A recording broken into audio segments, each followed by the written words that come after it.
નમસ્તે મિત્રો. કચરામાંથી ઊર્જા? હા, બિલકુલ શક્ય છે. આજે આપણે બાયો એનર્જી એટલે કે જૈવ ઊર્જાના આ જ રસપ્રદ વિષયને સમજવા જઈ રહ્યા છીએ.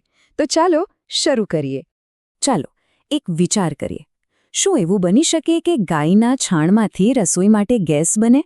અથવા તો શેરડીનો જે કચરો ખેતરમાં પડ્યો રહે છે એમાંથી આખા ગામને રોશન કરવા માટે વીજળી પેદા થાય? શું લાગે છે? જી હા, આ બંને સવાલોનો જવાબ છે હા.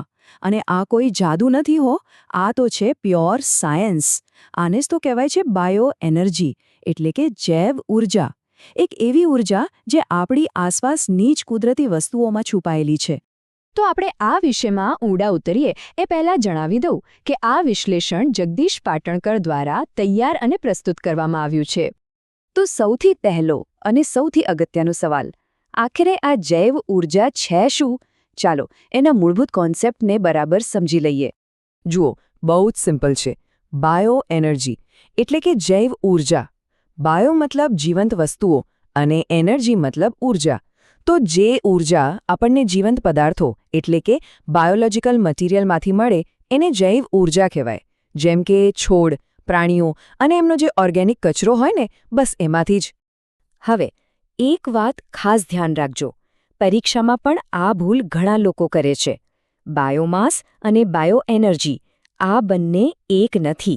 બાયોમાસ એટલે કાચો માલ, એટલે કે ઇનપુટ, જેમ કે છાણ, લાકડું કે ખેતીનો કચરો. અને બાયો એનર્જી એટલે એમાંથી બનેલી ફાઇનલ પ્રોડક્ટ, એટલે કે આઉટપુટ, જેમ કે બાયોગેસ, ગરમી કે વીજળી. સમજાયું ને? ઇનપુટ અને આઉટપુટ. સારું, પણ આનાથી પર્યાવરણને શું ફાયદો?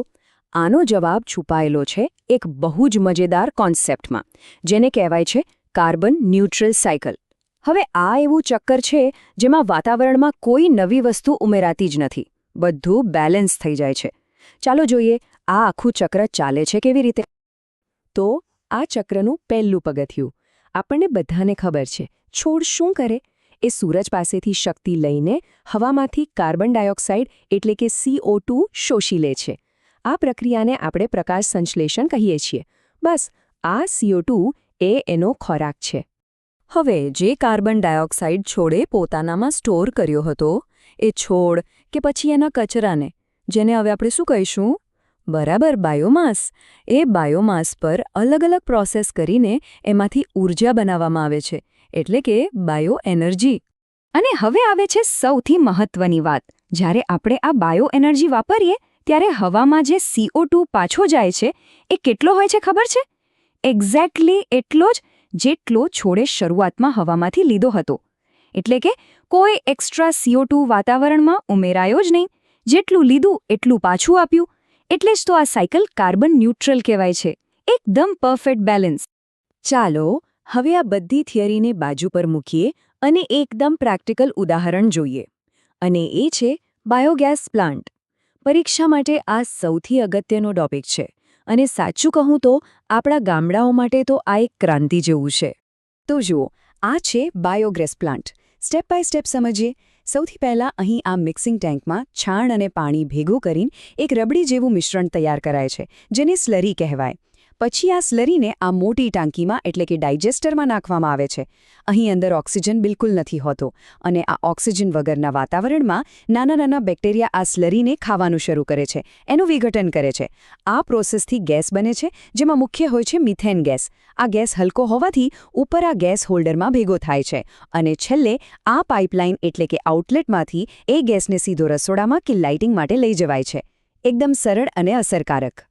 હવે પેલી ડાયજેસ્ટર ટાંકીની અંદર શું થાય છે એનું આ કેમિકલ રિએક્શન છે.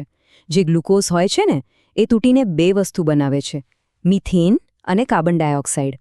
આમાંથી આપણા કામની વસ્તુ કઈ? મિથેન એટલે કે CH4. આ જ એ બળતણ છે જે આગ આપે છે, જે ઊર્જા આપે છે. તો બાયોગેસ પ્લાન્ટ તો એક રીત થઈ, પણ બાયોમાસમાંથી એનર્જી બનાવવાની બીજી પણ રીતો છે.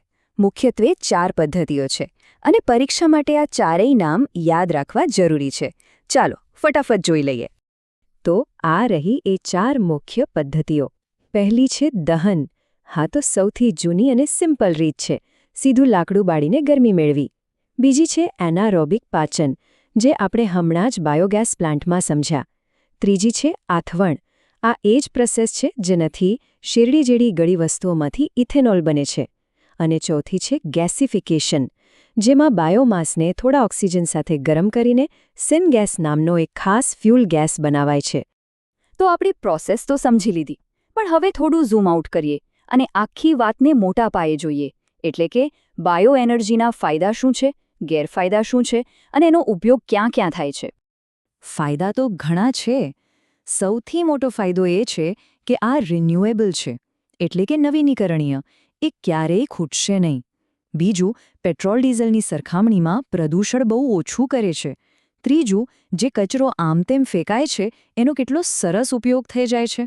અને હા, ગામડાઓમાં લોકોને કામ મળે છે, એમનો વિકાસ થાય છે, એ તો અલગ. પણ દરેક સિક્કાની બે બાજુ હોય ખરું ને? તો એના અમુક ગેરફાયદા પણ છે. જેમ કે બાયોમાસ ઉગાડવા માટે ઘણી બધી જમીન જોઈએ. બીજું, ક્યારેક પેટ્રોલ ડીઝલ જેટલી ઊર્જા એટલે કે એફિશિયન્સી આમાંથી નથી મળતી.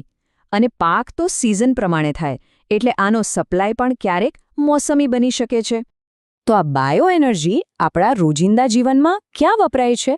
સૌથી કોમન ઉપયોગ તો છે બાયોગેસ તરીકે રસોઈમાં. પછી મોટા પ્લાન્ટમાં એમાંથી વીજળી પણ બને છે. ગાડીઓ ચલાવવા માટે ઇથેનોલ ફ્યુઅલ તરીકે પણ વપરાય છે. અને હા, બાયોગેસ પ્લાન્ટમાંથી જે કચરો વધે છે એ તો ખેડૂતો માટે બેસ્ટ ઓર્ગેનિક ખાતર છે. ચાલો, તો હવે આખા ટોપિકને ફટાફટ રિવાઇઝ કરી લઈએ. પરીક્ષા માટે આટલું યાદ રાખશો તો પણ ઘણું છે. બસ આ 3 વાતો મગજમાં ફિટ કરી લો. પહેલું, બાયો એનર્જી શેમાંથી મળે? બાયોમાસમાંથી. બીજું, સૌથી મુખ્ય ઉદાહરણ કયું? બાયોગેસ પ્લાન્ટ, જેમાં બને છે મિથેન ગેસ. અને ત્રીજું, આ કેવા પ્રકારની ઊર્જા છે? નવીનીકરણીય અને કાર્બન ન્યુટ્રલ. બસ આટલું જ. અને છેલ્લે એક પ્રો ટિપ.